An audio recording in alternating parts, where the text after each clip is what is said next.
How's it going, folks? Adrian here. Welcome back to the channel and to the final MMO news drop for October 2019. And I've got 2 weeks worth of stuff to talk about. Highlights mostly because so much has happened. Anyway, let's get straight into it, beginning with The Elder Scrolls Online.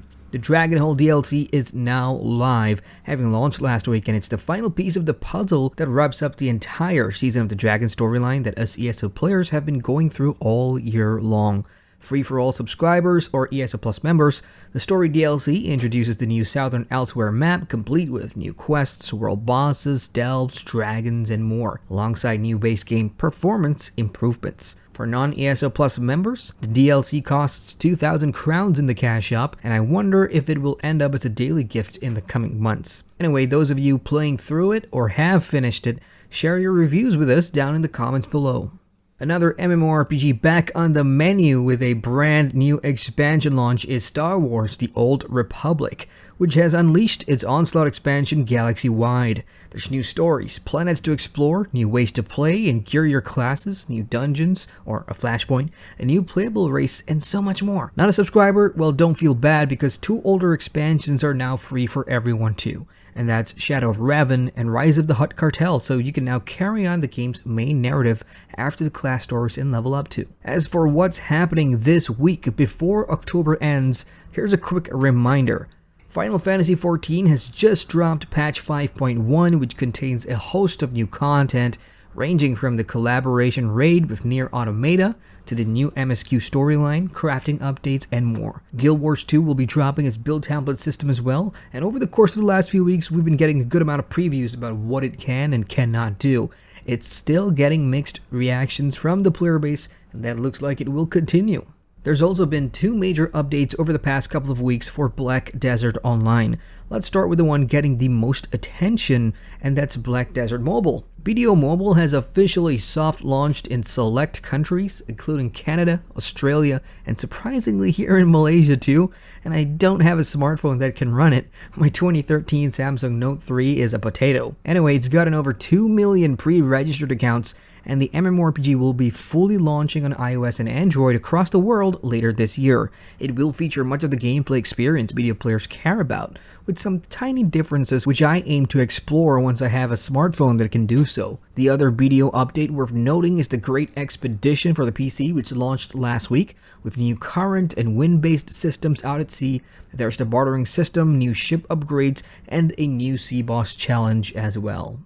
Gamigo's ArcheAge is up next, and yep, the game is officially launched, and I missed the early moments thanks to work, but I'm slowly making my way through it at the moment, bypassing server queues and other issues, thankfully. Now, one of the key concerns floating around since launch is the ARCHEPASS system that players aren't really happy with because it's grindy and exploitable and just all around unsatisfactory, so Gamigo has temporarily disabled the ARCHEPASS until further notice.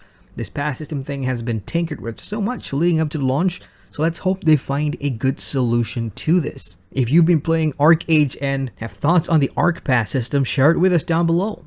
EVE Online has announced a new second chapter of the EVE Online Invasion expansion, the next step in the Triglavian story. The chapter will release on Tuesday, November 26th, and as always, it will be free for all players of EVE Online. New features of this update includes shareable bookmarks, which lets pilots share specific locations in New Eden on top of a new Triglavian vessel, and more tweaks to the new player experience for any new EVE Online players jumping in after the release date. Sticking with EVE, the mobile MMO version called EVE Echoes is now up for pre-registration as well on the Google Play Store as of this week. So for you Android users out there, this is your chance to check out EVE Echoes on your mobile phone, which has plenty of that space sim gameplay that you care about.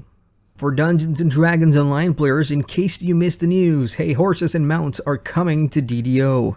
In a recent DDO developer stream, community manager Cordovan showed off horses in-game and have confirmed a few things like they will be an object, not a skill, and that they can be used in the wilderness. Now, having played LOTRO for about 10 years, I cannot look past the fact that these DDO mounts just look like an ordinary starter mount from Lord of the Rings Online.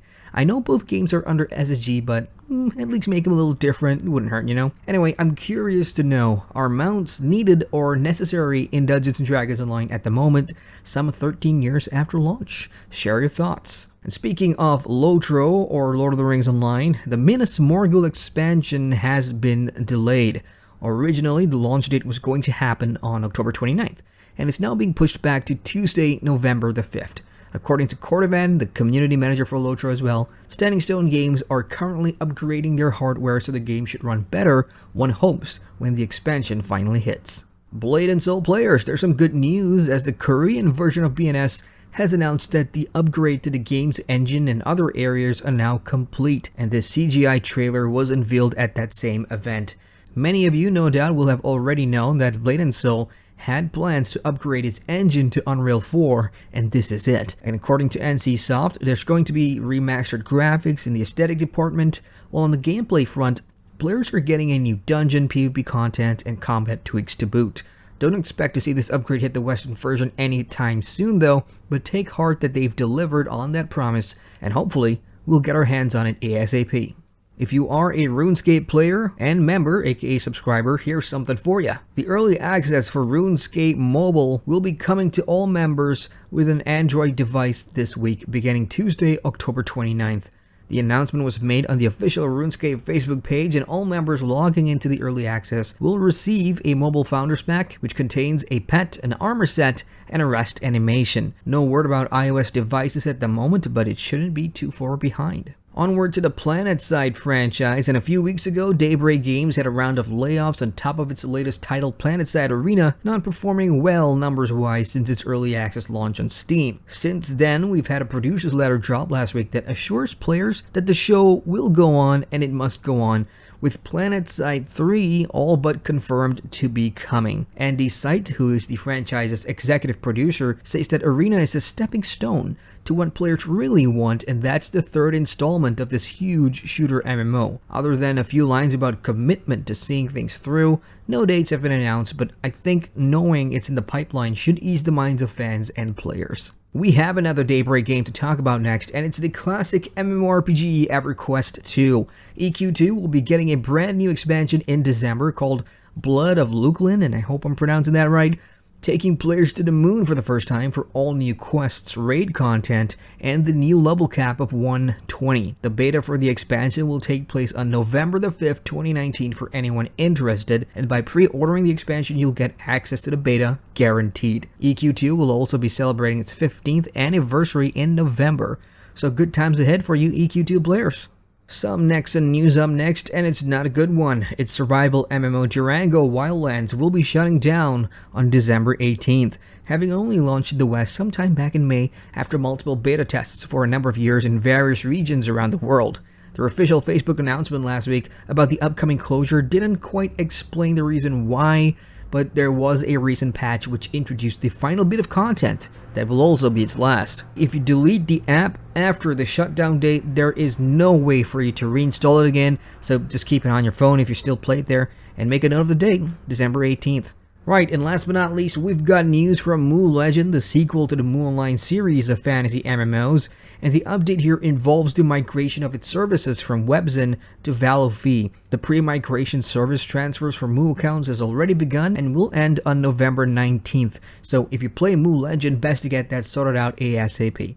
For the longest time I can remember, the Mu franchise has been handled pretty well by WEBZEN, so I'm kind of interested to find out why Mu Legend specifically is being handed over from WEBZEN to VALOFE. And that's all I've got, folks. As always, if there's news for a game that you play which isn't covered here, share it with us in the comments section down below. Hit the like button if you're addicted to these news drops as much as I am to making them. And if you're new here, hey, feel free to hit that subscribe button and the bell icon to get notified about every new upload. Take care, everyone, and happy gaming. Once again, I'm Adrian, and I thank you for watching.